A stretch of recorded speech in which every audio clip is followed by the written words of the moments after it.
Never finished. This is not a self-help book. It's a wake-up call.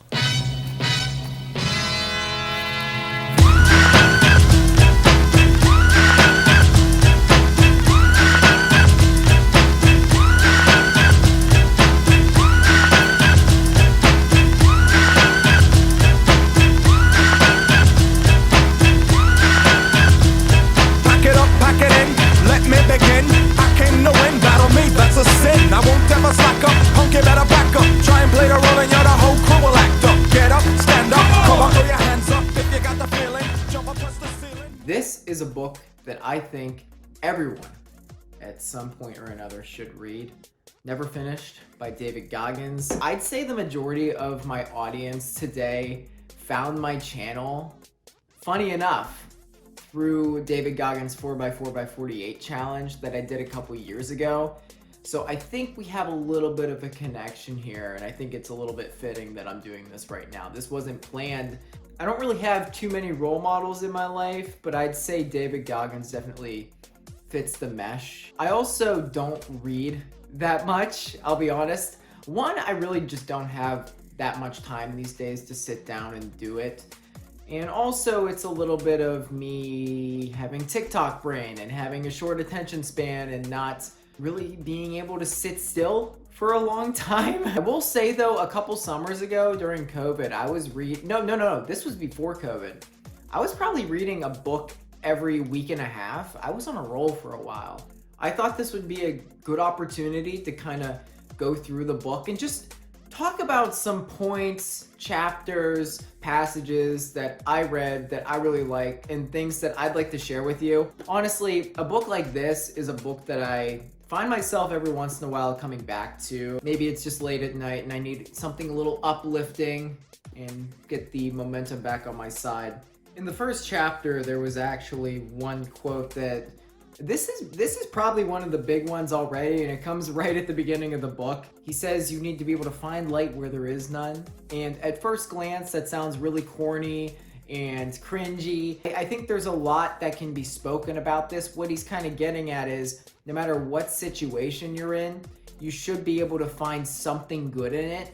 And I know it can be really ridiculous, like, oh, let's say your entire family died in a car crash. You should be able to delve some sort of energy from that, a positive energy. Maybe it gives you some meaning in some way and it allows you to do great things going forward. I learned that it is the rare warrior who embraces the adversity of being born into hell and then with their own free will chooses to add as much suck as they can to find and turn each day into a boot camp of resiliency. That is a winner's mentality. Winners in life see everything they experience and everything they hear, see, and feel as pure energy. They disregard nothing and refurbish everything. They harvest it from the people who hate them personally and from the online trolls too. Don't I know it? As a guy that's been online for most of his life, don't I know what those online trolls can be like?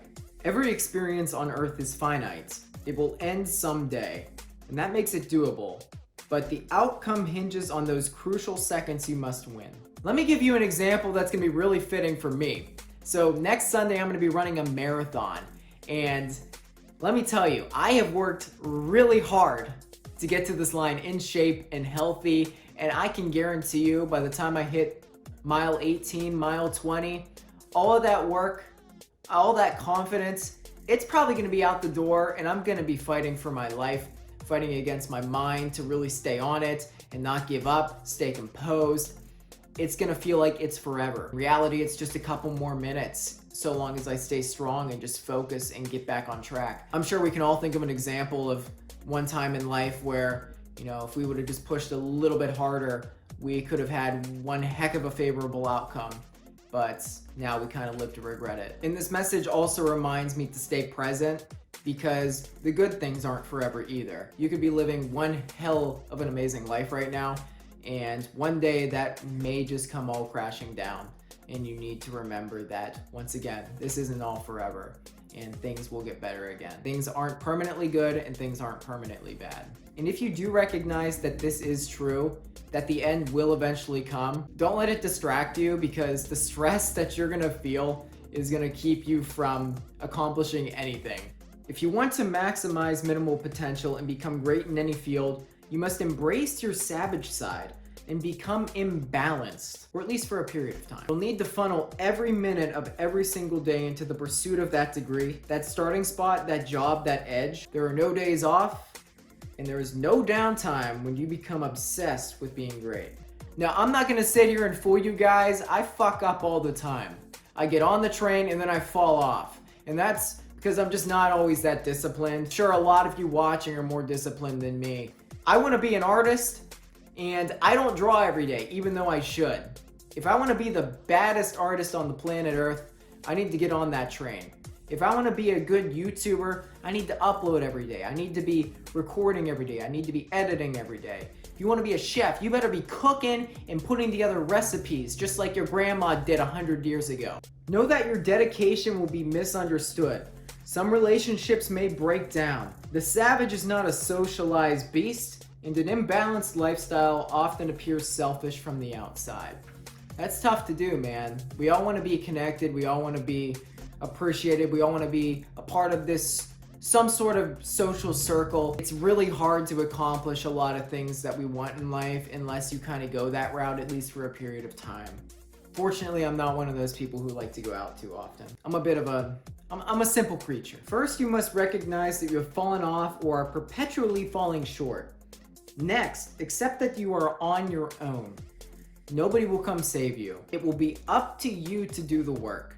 Then, you must become a disciple of discipline. This is a tough one to come to terms with. You could be surrounded by so many people, so many good people, successful people, people that want the best for you. But at the end of the day, it is all on you to take action.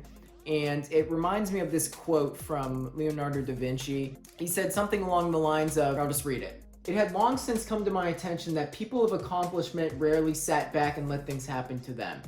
They went out and happened to things. If you sit around waiting for something to come to you, it's not gonna happen. You need to take action, get really uncomfortable and really vulnerable, like me, putting my ugly face on camera right now and talking to you guys. And even if someone were to do the work for you, what are you gonna appreciate from that? You may appreciate them, but then you have no meaning. You're gonna fall off the wagon because you haven't built it up yourself. It's like a muscle. Like, how are you gonna run a sub 2-hour marathon without putting in any work? A drive for self-optimization and daily repetition will build your capacity for work and give you confidence that you can take on more. With discipline as your engine, your workload and output will double then triple. It's so important to try and keep a similar schedule day in and day out, build that repetition. Absolutely.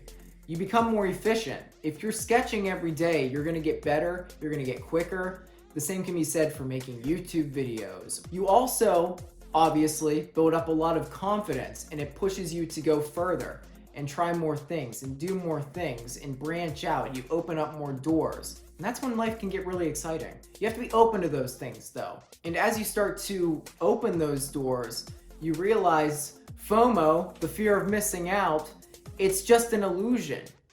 You're doing these things. We have this issue because we waste so much time online. I do it. I'm preaching to the choir here. We waste so much time on Facebook and Instagram and Twitter thinking that we're learning things that are going to actually help us become more creative and driven individuals. In reality, it's just sucking the life out of us. And in turn, we're becoming jealous and depressed and soulless.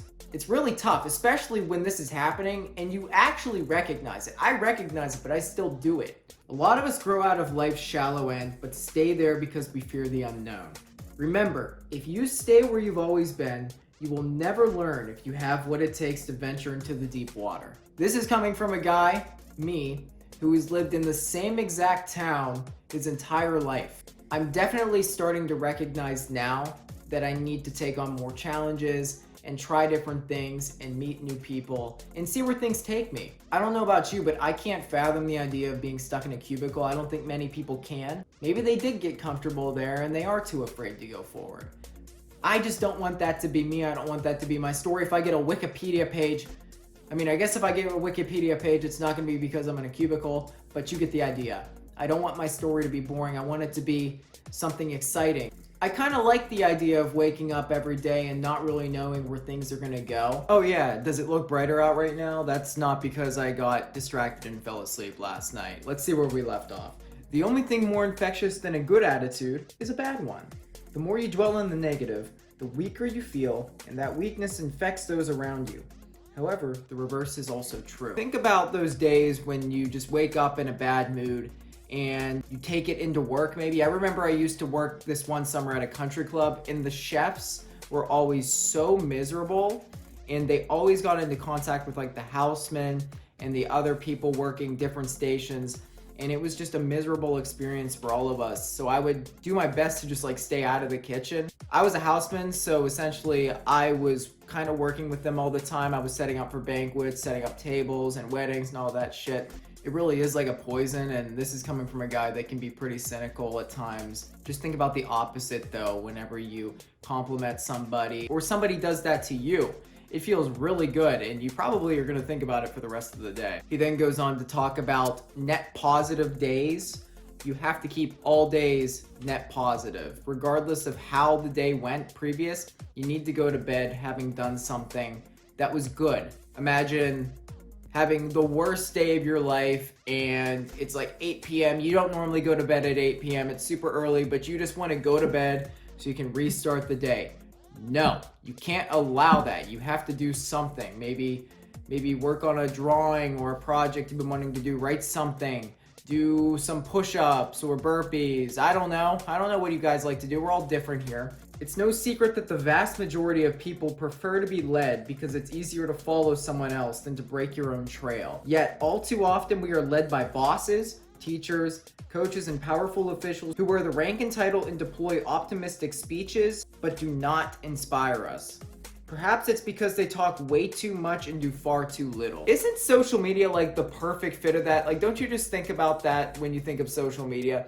People that are pretending to be this shit that they are not, pretending to be gurus, people that are pretending to be perfect and doing all this stuff that in reality, they're just coding something, but what they're doing is they're just stretching it out and making it seem like it's a much bigger deal than it probably is, making it seem like they've done a lot more work than they actually have. I don't want to give the impression that I'm perfect in any sense, because I am not.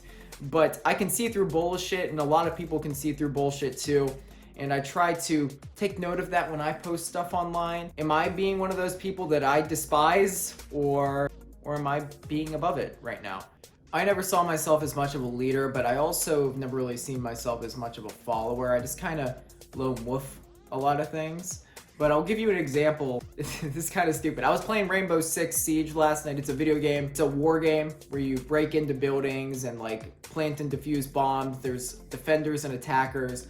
And whenever I'm attacking the building with my team, I try to be the first one in the building and kind of like set the stage for my teammates, make sure the hallways are clear, make sure I'm checking our six, make sure I'm doing all of that, and I'm low-key trying to be a leader, even though I'm probably going to get shot and killed first, and I suck at the game, my aim is horrible. The core idea of this message is in there. You have to be vulnerable, you have to be willing to take action, and not be idle. There's this term in gaming called a backseat gamer, and essentially it's this person who sits in the background, they talk into the mic if you're playing like multiplayer, for instance, and they just yap in your ear and tell you what you should be doing, what you're doing wrong. They have all these super strong and quite frankly annoying opinions. They send you messages even if they're really bad, but they're not doing anything. They're at the bottom of the leaderboards. They have like 1 kill and 8 deaths. Whereas the person that they're probably lecturing is doing twice as good as them, if not like 8 and 1. Setting an example through action rather than words will always be the most potent form of leadership. Another one of my favorite sections in David's book is when he talks about this atmospheric line and kind of cresting it and how not many people get there. He quotes, "It is the glimmer of greatness that runs right through the human soul. We all have it. Most of us will never see it because to get there requires willingness to extend yourself to the limit without any guarantee of success." And that atmospheric line is essentially in the atmosphere of the earth. At some point, it goes from blue to black, and you cross this line. And to cross that line, you have to do so much work and you have to risk so much to get there. But once you get to the black, you reach the infiniteness of space, and all of these opportunities are opened up to you. But you have to be willing to risk everything and know in the back of your mind that there is not a 100% chance that you're going to even get to that line or find any sort of success. You might actually end up in a worse place than you did before. This isn't a fairy tale when there's a happy ending every single time, so long as you put in the effort. It's daunting, and that's why a lot of people don't do it. As a guy that would love to be an artist and just have his own creative freedom, I feel like I've really put myself in a difficult position over the last few years to make it happen. He then goes on to say, "We live in a world filled with arbitrary boundaries and fixed social lines that are as thick as the walls around the fortress. Worse, we allow those walls to limit us in too many ways. Even if it doesn't make sense, even if people have a lot of strong opinions about what you're doing, maybe they're right, maybe they're wrong. In most cases, they're probably wrong. People just say things without really understanding the context of what's going on. We have a lot of social norms, and it's your job to break that norm and to say, fuck it, man. We're not doing it this way. We're doing it my way. Because I'm my own individual person. And besides, if you do the same thing that everyone else is doing, you're not gonna have a very fulfilling life, in my opinion. Not in many cases. Because like we talked a little bit about before, if you know what's coming, if everything is the exact same every single day, I believe that's gonna cause a lot of problems up here. Having something that can surprise you and liven things up every now and again is a good thing. Essentially, what I'm saying is avoid groupthink. Don't get involved in that bullshit. Don't put yourself in an echo chamber. This isn't George Orwell's 1984. We don't need that, all right? Don't be one of those people. Be your own frickin' person. Duncan Trussell is a comedian that I follow online. He said, sink into what you are. I think that about sums it up. And finally, to finish this out, there has got to be somebody in every family, neighborhood, culture, nation, and generation who breaks the mold and changes the way others think about society and their place in it. There has got to be someone willing to be an outlier. It also reminds me of this video I saw from David a year or two ago when he talks about being a pillar for people, for not just your community, but your friends and family and everyone that's close to you. So whenever things get really bad, no matter what, you will be that constant. You'll never break, and you'll hold yourself accountable, hold them accountable. Even if I don't find the success in the things that I really am passionate about, I hope that I'll be that guy that was authentic and genuine in the end, that really stood for something, and it wasn't just some facade that I put up online just to get attention, or not even online, just in general. There was danger in every direction, yet all I saw was beauty. What a book. What a book. I'm very happy I got a chance to read this, and I hope, once again, if you haven't, you should definitely give it a shot yourself. Thanks so much for watching. If you enjoyed, remember to give the video a thumbs up. I'd really appreciate that. And subscribe, it's free. I'd also really appreciate that. And remember, above all, there is no finish line. We're never finished. And honestly, that's a good thing. Let's be real. Your worst days are when you're doing nothing, when you're just lazy and comfortable, and you're never comfortable when you do that. So, goodbye.